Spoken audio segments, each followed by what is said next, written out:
वंदू tiffin. हाँ दे रही हूँ, तुम शूज पहनो ना। हाँ। वंदना, क्या हो गया? वंदना, क्या हुआ पापा? अरे कुछ नहीं, इतने साल हुए लेकिन तेरे पापा को ना मुझ पे विश्वास नहीं है। बात विश्वास की नहीं राधिका, प्रश्न है सुरक्षा का। और वंदना, तुम ऐसे कह ही कैसे सकती हो? अब देखा देखा, जब मैंने कहा कि वंदना ने कहा है तो विश्वास नहीं है, और अब कह रहे हैं कि विश्वास की बात ही नहीं है। कमाल है। अरे लेकिन बात क्या है? अरे कुछ नहीं है वंदना। अरे टिफिन, क्या खाना बनाया तूने वंदू? देखो राधिका, बात को टालो मत। और वंदना, तुम ऐसी गलती कैसे कर सकती हो? एक मिनट पापा। वंदना की गलती, सुरक्षा का प्रश्न, क्या किया वंदना ने? अब कुछ नहीं, तुझे पता है ना, बात का बतंगड़ बनाने की इनकी आदत है।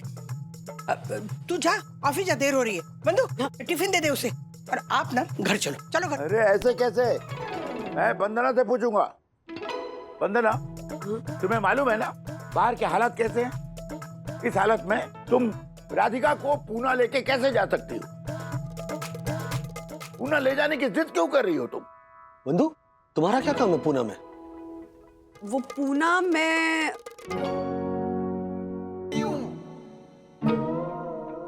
क्यों? तुमने राधिका से नहीं कहा था कि तुम्हें दगड़ू सेठ गणपति के दर्शन करने जाना है, इसलिए संडे को पुणे होके आते हैं? ऐसा कोई प्लान तुमने मुझे तो नहीं बताया। और संडे को तो रक्षाबंधन है ना? हाँ हाँ है ना, रक्षाबंधन है। मैं नहीं जा रही हूँ पुणे। बंधु तुम भी मत जाना पुणे, कोई नहीं जाएगा पुणे। तुम ऑफिस जाओ और आप घर चलो। एक मिनट। संडे को रक्षाबंधन है। वंदना, हाँ? तुमने कहा था राधिका को कि पूना जाना है, या सब इसकी मनगढ़ंत है? सच सच बताना। मनगढ़ंत मतलब? नहीं, मनगढ़ंत मतलब क्या? मतलब क्या है? सारे मतलब समझ में आ गए राधिका। वंदना की पीठ पर बंदूक रखकर धोखे की गोली चला रही हो, बस। पापा, बात क्या है? बात यह है बेटा कि उस नालायक अहंकारी भाई अन्ना गोखले को राखी बांधने जाना चाहती है तेरी माँ, वो भी वंदना का नाम लेकर। अगर मैंने हाँ कह दिया होता ना, तो ये आके कहते तुम्हारे ससुर जी ने हाँ कह दिया है, चलो पूना हुआते हैं। सारी स्कीम इसकी बनाई हुई थी। हाँ बनाई थी मैंने स्कीम। जाना है मुझे अन्ना को राखी बांधने, तो क्या कर लोगे? जाओ जाओ, शौक से जाओ, खुशी से जाओ, और सारी साई दर्शन हाई सोसाइटी में मुनादी पिटवा दो। कह दो सोसाइटी वालों से, सोसाइटी वालों, मेरे बेटे के प्रेम विवाह का विरोध करने वाले, मेरे बहू का अनाप शनाप करके अपमान करने वाले, मेरे पति का अपमान करने वाले उस अहंकारी घमंडी भाई अन्ना गोखले को मैं राखी बांधने जा रही हूँ। भले इससे मेरे पति के सम्मान को ठेस पहुंचे, लेकिन मैं जाऊंगी तो जाऊंगी, है ना? कहीं नहीं जा रहा है मुझे। इस बार भी मैं पोस्ट राखी भेजूंगी। मम्मी, देखो, ये देखो, उल्टा चोर कोतवाल को डांटे। अरे तेरी शादी में हम सबका अपमान करके हमसे व्यवहार तोड़ने वाला इसका घमंडी भाई कभी झूठे मुंह मुझसे माफी तक नहीं मांगी। होगा वो गोखले बंधु बाकरवड़ी के मालिक, लेकिन हम भी कोई रास्ते में नहीं बैठे हैं। साई दर्शन हाई सोसाइटी के उच्च स्तरीय फ्लैट में रहते हैं। जी। आंटी, एप्पल दूं काट के? लेकिन गोखले बंधु, पूना की वो फेमस भाखरवड़ी की दुकान, उसके मालिक आपके सगे भाई हैं। आपने कभी हमें बताया नहीं? कैसे बताती? इनके सामने मेरे भाई का नाम लेना भी गुनाह है। तुम लोग जब वहां गए थे ना रिसोर्ट में, तो मैं 10 दिन बीमार थी। पता है, इन्होंने मुझे मेरे भाई के पास नहीं भेजा, मेरे मौसेरे भाई के पास भेजा। लेकिन राधिका आंटी, ऐसी क्या बात हो गई कि श्रीनिवास अंकल अपने एक लौते साले से इतनी नफरत करते हैं? उस नफरत की वजह मैं हूँ ज्योति भाभी। आप? वो कैसे? वो यामिनी भाभी, जब मेरी और राज की शादी हुई ना, तो अन्ना उस शादी के विरोध में थे, और इसी बात को लेकर पापा और उनमें कहासुनी हो गई थी। माँ आप ही बताइए ना। क्या हुआ? जब इन दोनों की शादी तय हुई ना, तो अन्ना बहुत गुस्सा हो गए, क्योंकि उन्होंने ना एक सुंदर सी महाराष्ट्रियन लड़की राजेश के लिए देख रखी थी, और उनके पिताजी को भी उन्होंने वचन दिया था कि राजेश की शादी उसी के साथ होगी।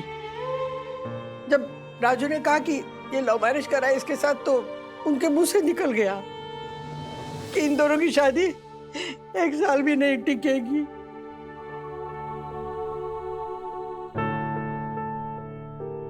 और इसी बात को लेकर पापा बहुत नाराज हो गए और उन्होंने हम सबसे कह दिया कि हम में से कोई भी अन्ना से अब दोबारा कभी बात नहीं करेगा। पर आंटी, आपके भाई ने ऐसा कहा तो कोई भी बुरा मानेगा ना। वो बोल देता है, ऐसा ही है वो, जो मुंह में आया ना बोल देता है, लेकिन दिल का इतना बुरा नहीं है वो। उस वक्त पता है मेरी भाभी तो रो रो के बुरा हाल हो गया था उसका। मैंने भी इन दोनों को इतना समझाने की कोशिश की, लेकिन दोनों नहीं माने, अपने में अड़े रहे बिल्कुल, और बीच में मैं पिसी। मैंने सोचा था 18 साल बाद इस साल में किसी बहाने पूना चाहूंगी और उसके कलाई में बांध भी राखी अपने हाथ से, लेकिन लगता है नहीं, इस बार भी मुझे उससे राखी भेज के मन को मारना पड़ेगा। पर अभी तक आपने पोस्ट नहीं की राखी। रक्षाबंधन को तो 2 ही दिन बचे हैं आंटी। मैं सखी से कह के स्पीड पोस्ट करवा दूंगी। हाँ लेकिन पोस्ट तो पोस्ट होती है ना। अपने भाई को अपने हाथों से तिलक लगाकर उसकी कलाई पर राखी बांधकर उसके सर की बलाइयां लेने का आनंद ही कुछ और है। पता है, जब मेरी शादी हुई ना, तो मैंने अपने 7 भाइयों से ये वचन लिया कि चाहे कुछ भी हो जाए, रक्षाबंधन के दिन उन्हें मेरे पास आना ही होगा। और इतने सालों से ना मेरे 7 भाई ये वचन निभा रहे हैं। इस साल भी आ रहे हैं सब, अपने पूरे परिवार को लेकर। मैंने ना मेन्यू भी डिसाइड कर लिया है, चाइनीज, कॉन्टिनेंटल, इटालियन और।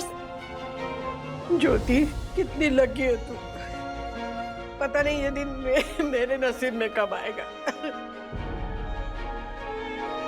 कोई बात नहीं, मैं राखी लेके आती हूँ, सखी को कह देना पोस्ट कर।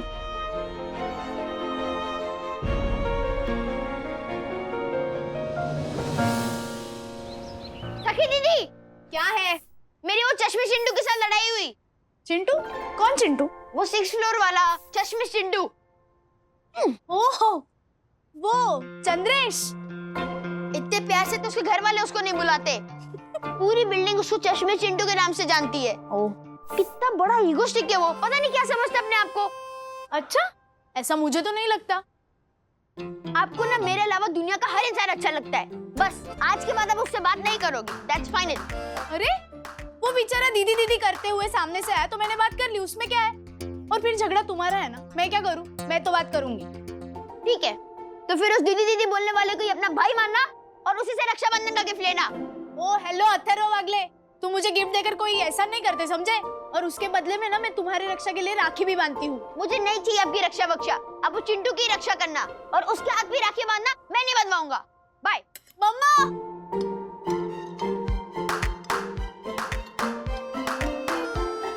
मम्मा, क्या हुआ? आप क्या सोच रही हो? कुछ नहीं सखी, बस आज ना अपने भाई अन्ना की बात करते करते तुम्हारी दादी की आंखें बिल्कुल नम हो गई थी, तो मुझे बिल्कुल भी अच्छा नहीं लगा। तुझे तो पता है ना, वो ज्योति भाभी के 7 भाई कैसे हर रक्षाबंधन पे चाहे कहीं भी हो राखी बंधवाने के लिए आ जाते हैं और कितना हंगामा मचता है। हाँ, और इस साल भी आने वाले हैं, लेकिन उस बात का अभी क्या है?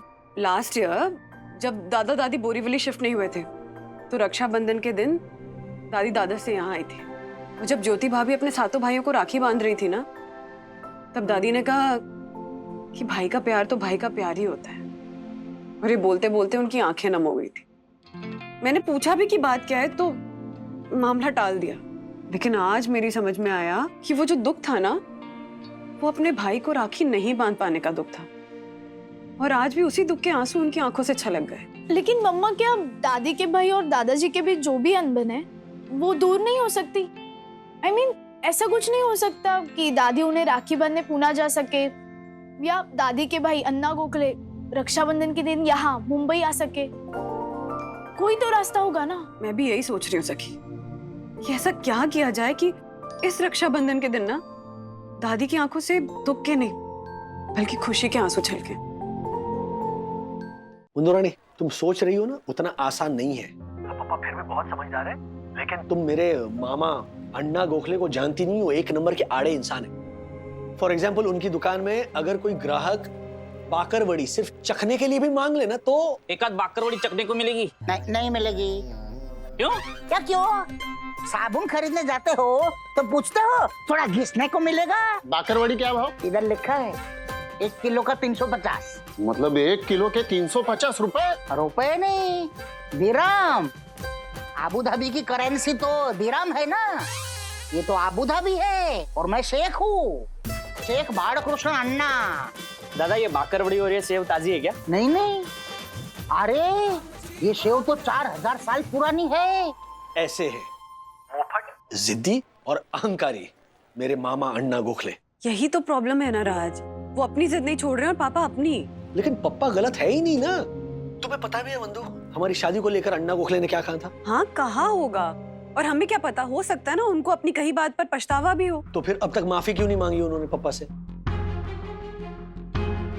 देखो राज, मैं तुम्हारे मामा से मिली तो हूँ नहीं, लेकिन तुम्हारी बातों से जितना मैं उन्हें समझ पाई हूँ, अगर उन्हें पछतावा होगा भी ना तो अपने ईगो में आके माफी नहीं मांगेंगे। तो फिर रहने दो ना, वो अपने ईगो में खुश, हम अपने घर में खुश। लेकिन माँ खुश नहीं है राज, और अक्सर ऐसा ही होता है। तुम मर्दों के ईगो के चक्कर में ना हम औरतों को सहन करना पड़ता है। जरा सोचो ना, वो 18 सालों से अपने भाई से नहीं मिली है। ठीक है वंदू, मैं घर आके बात करता हूँ। थैंक्स सर, ये लीजिए पेड़े खाइए। ये क्या? दासानी पेड़े बांट रहा है? I know. दासानी, किस खुशी में पेड़े? कहीं माँ गांव से रिश्ता फाइनल करके तो नहीं आ गई? सर, बात तो रिश्ते की है, लेकिन गांव में नहीं, यही मुंबई में।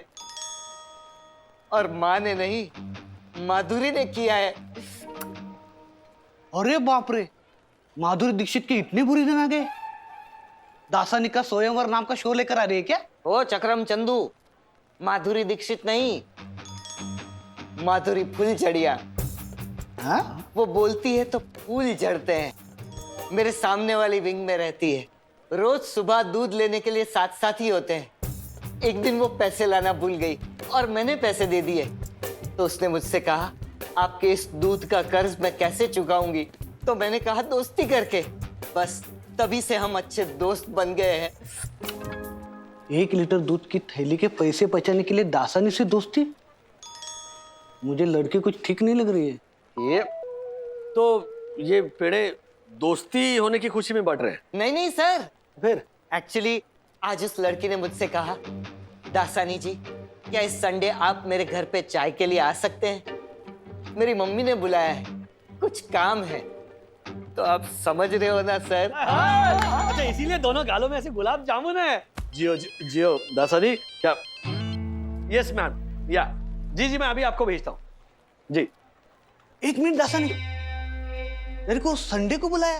हाँ, संडे को तो रक्षाबंधन है। I know. ओ नो, ये किस लिए? वो इसलिए दासानी क्योंकि संडे को रक्षाबंधन है और उसी दिन उस लड़की ने तेरे को घर पे बुलाया है। कहीं सैया के बदले भैया ना बना दे तेरे को। ओ नो, इस बार ना मैं सखी दीदी को सबक सिखा के रहूंगा। मैं राखी बंधवाऊंगा ही नहीं। हम भाई लोग बहनों की इतनी रिस्पेक्ट करते हैं ना, इसलिए लोग भाव खाते रहते हैं। तू सही कहता है ब्रो, तू मेरी बात ले ले। मैंने गुनगुन दीदी से रिक्वेस्ट की कि आप रक्षाबंधन के गिफ्ट में एक नया टैब मांग लो और पापा दिलवा भी देंगे, जो राखी के बदले मैं आपको दूंगा और राखी के बाद आप मुझे दे दो। उन्होंने पता है साफ साफ मना कर दिया और उन्होंने ये कहा कि रक्षाबंधन के हर गिफ्ट पे सिर्फ मेरा हक है, और उन्होंने अपने लिए नया लैपटॉप मांग लिया गिफ्ट में। तू सोच तो सही ब्रो, एक आरती, एक छोटी सी राखी और एक छोटा सा मिठाई का टुकड़ा खिलाना होता है बस, और इसके बदले में उनको इतना कुछ मिल जाता है। मेरे अकॉर्डिंग सबसे चैन त्योहार है। ब्रो मेरा और एक प्रॉब्लम है। क्या? रक्षाबंधन वाले दिन मेरे सातों के सातों माँ बाप अपने परिवार के साथ मेरे घर आ जाते हैं और मिलकर इतना नॉइस पोल्यूशन मचाते कि पूछ मत। और ऊपर से उनके बच्चे मेरी सारी गेम पर ऐसे हक जमाते कि क्या बताऊं। पिछले साल उन्होंने मेरा नया प्ले स्टेशन तोड़ दिया। ओह माय गॉड, उन्होंने तेरा प्ले स्टेशन तोड़ दिया। ब्रो अगर कुछ ऐसा हो जाए कि वो रक्षाबंधन वाले दिन मेरे घर पर ना आए ना, I will be the happiest boy on this earth. Please do something. कोई ऐसा आइडिया बता जो मेरे घर पर वो ना आए और मेरे घर का हाल खराब ना हो। प्लीज कुछ बताना। सखी, मेरे बालू अन्ना को एक दिन में कुरियर मिल जाएगा ना? देख, अगर मेरे बालू अन्ना को राखी का कुरियर नहीं मिला ना तो वो समझेंगे कि जीजा जी के साथ बहन ने भी रिश्ता तोड़ दिया। क्या बालू बालू बालू लगा रखा है? 60 साल का खूसट बुड्ढा हो गया है तुम्हारा भाई। अभिमानी, अहंकारी। क्या कहा था राजू की शादी के समय? महाराष्ट्र में लड़कियों की अकाल पड़ गई है, इसीलिए तुम्हारा बेटा बिहार से बहू ला रहा है। 1 साल नहीं टिकेगी उसकी शादी, याद है? अरे आपको तो पता है ना उसकी व्यंग करने की आदत। व्यंग? अरे ताने मारे थे उसने मुझे, ताने। तुम्हें और हमें याद नहीं? क्या कहा था उसने? तुमने अपने बेटे को संस्कार नहीं दिया। अरे खुद के बेटे ने जब गुजराती लड़की से शादी की तब क्या हुआ? ये तो तुमने रोक लिया मुझे, ये तो बराबर जवाब देता उसको।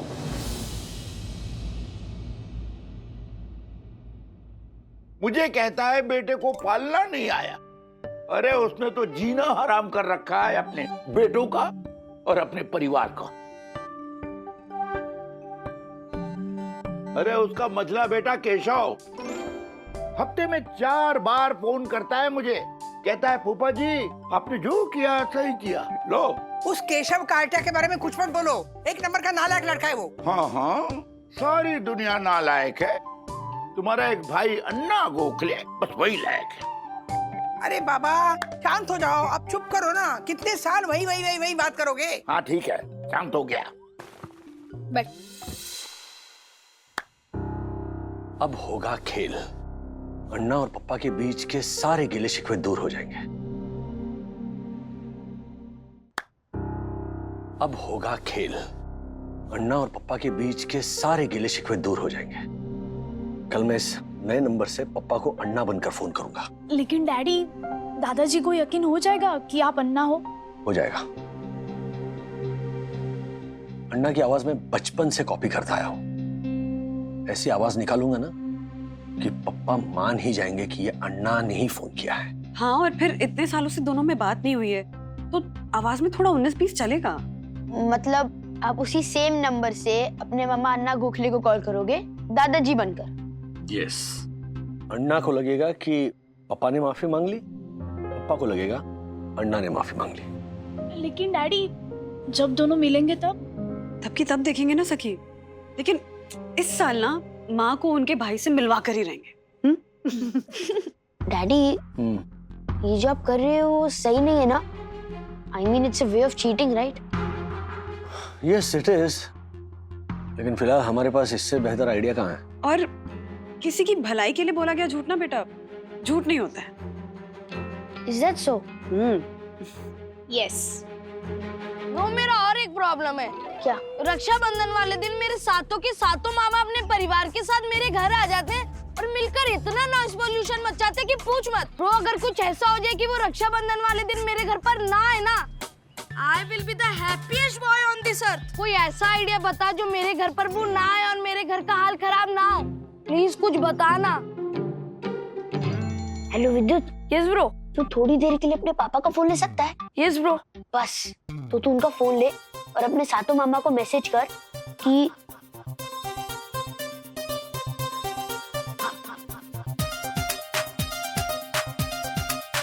Okay bro.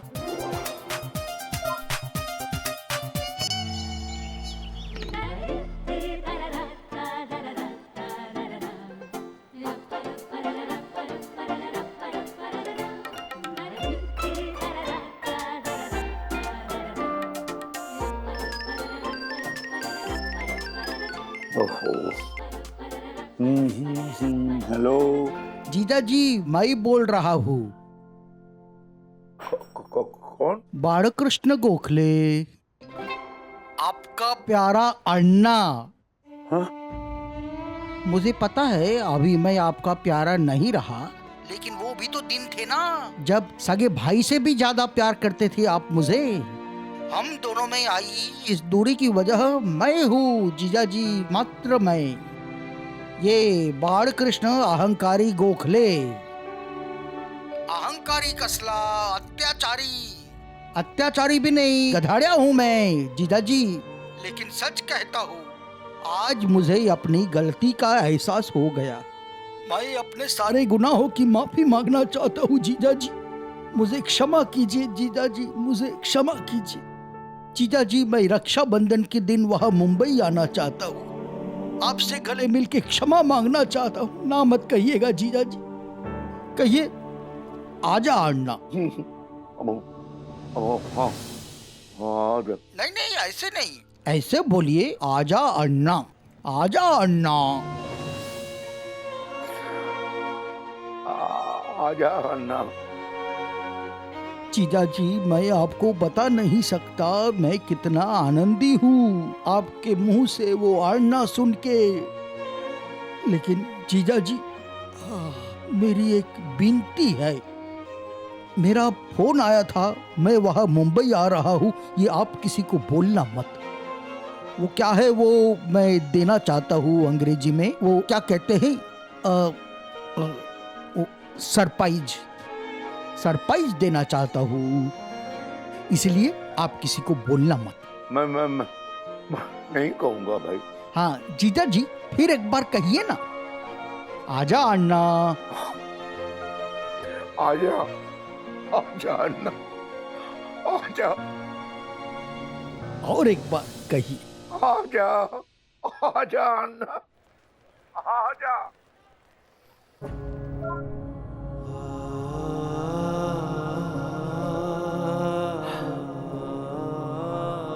इतनी सी तो बात थी, इतना ही तो कहना था अन्ना को, और इतना ही तो सुनना चाहते थे पापा। लेकिन ईगो। चलो अब पापा की आवाज में करता हूं अन्ना को फोन और बुलाता हूं अन्ना को मुंबई। अब जो होगा देखा जाएगा। जब श्रीनिवास वागड़े के सामने होंगे अन्ना गोखले,